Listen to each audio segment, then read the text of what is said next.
warahmatullahi wabarakatuh. Perkenalkan, nama saya Muhammad Pradian, mahasiswa dari Universitas Pancasakti Bekasi, Kampus D.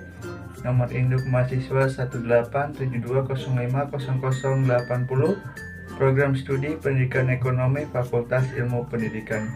Di video kali ini saya akan meresum materi metodologi penelitian untuk memenuhi hasil ujian akhir semester saya dengan dosen pengampu Bapak Sujana MPD. Yang pertama yaitu tentang penulisan skripsi.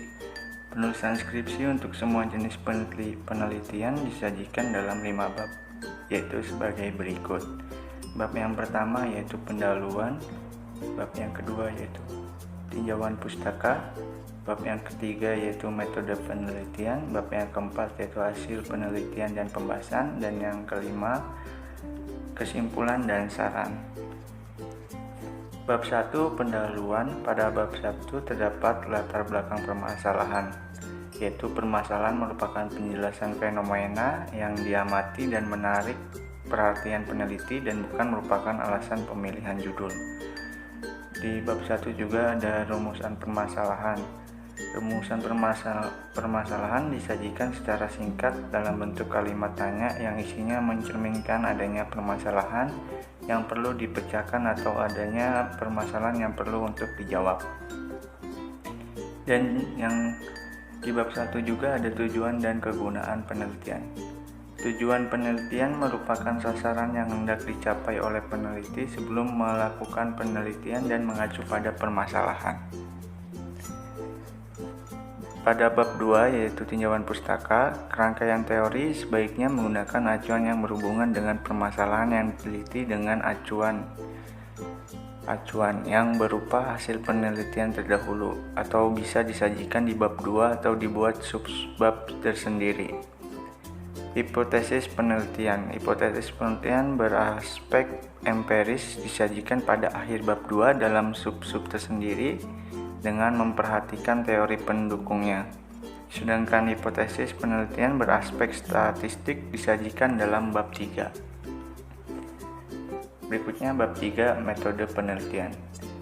Jenis penelitian. Penelitian bisa bersifat kuantitatif maupun kualitatif. Variabel dan pengukuran. Perubah atau variabel merupakan suatu atribut atau sifat atau nilai dari orang, objek atau kegiatan yang mempunyai variasi tertentu yang ditetapkan oleh peneliti untuk dipelajari dan ditarik kesimpulannya. Populasi dan sampel. Populasi merupakan sekumpulan orang atau objek yang memiliki kesamaan dalam satu atau beberapa hal dan yang membentuk masalah pokok dalam suatu riset khusus. Populasi yang akan diteliti harus didefinisikan dengan jelas. Sebelumnya, penelitian dilakukan sampel adalah semacam miniatur atau mikromos dari populasinya. Berikutnya bab 3 metode penelitian. Metode yang pertama ada metode pengumpulan data.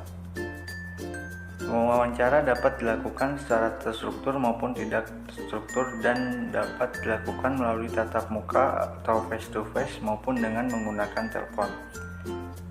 Berikutnya ada kuesioner atau angket, dapat dilakukan dengan cara memberi pertanyaan atau pertanyaan tertulis kepada responden untuk dijawabnya. Berikutnya dapat juga dengan cara observasi, merupakan suatu proses yang kompleks, suatu proses yang tersusun dari pelbagai proses biologis dan psikologis. Dua di antaranya yang terpenting adalah proses-proses pengamatan dan ingatan. Metode analisis disesuaikan dengan rumus permasalahan pada bab 1. Berikutnya ada bab 4, hasil penelitian dan pembahasan. Yang pertama penyajian data. Pada subbab ini dipaparkan data yang ada relevansinya dengan topik skripsi dan analisis data dan interpretasi. Yang terakhir bab 5 kesimpulan dan saran. Untuk kesimpulan yaitu menjelaskan butir-butir temuan atau hasil penelitian dan pembahasan yang disajikan secara singkat dan jelas. Dan untuk saran merupakan himbauan kepada instansi terkait maupun peneliti berikutnya yang berdasarkan pada hasil temuan.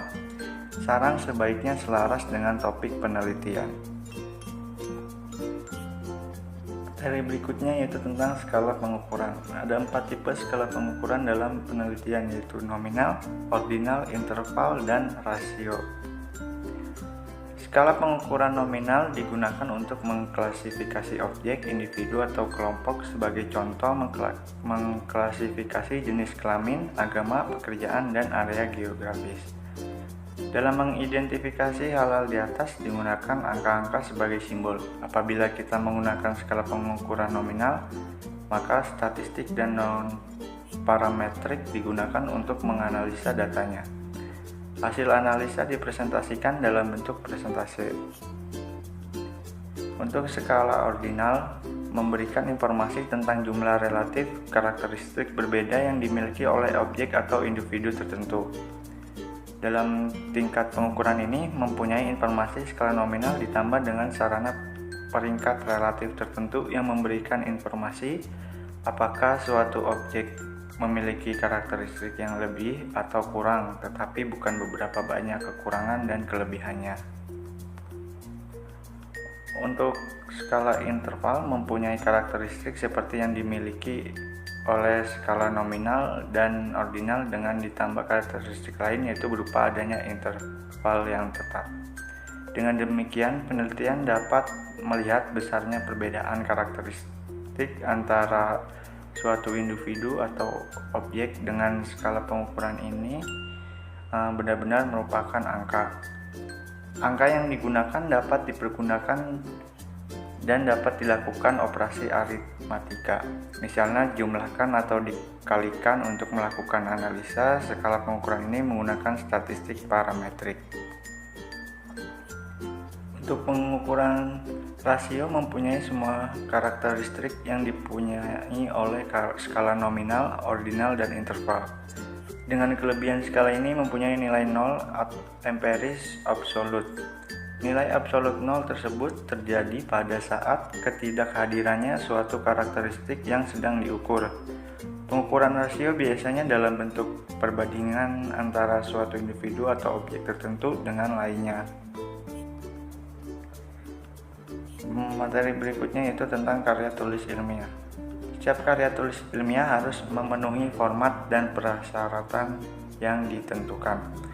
Karya ilmiah yang baik harus dirancang secara sistematis dan runtun. Bagian inti dari tulisan atau pendahuluan, telaah pustaka, metode penelitian, analisis, dan sintesis harus seimbang. Salah satu teknik yang mudah adalah dengan membuat kerangka tulisan atau outline. Untuk alur penulisan karya ilmiah, yang pertama yaitu latar belakang. Latar belakang menjelaskan apa, mengapa, dan pentingnya tema atau topik atau judul karya ilmiah dipilih. Yang kedua yaitu identifikasi masalah, yaitu mengidentifikasi kemungkinan-kemungkinan masalah yang timbul dari tema atau topik atau judul karya ilmiah tersebut.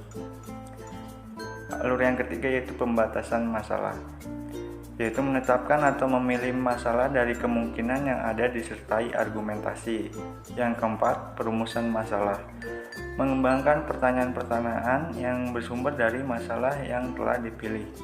Dan alur yang terakhir yaitu tujuan dan manfaat karya ilmiah, yaitu merumuskan tujuan yang konsisten dengan masalah pada karya ilmiah serta manfaatnya.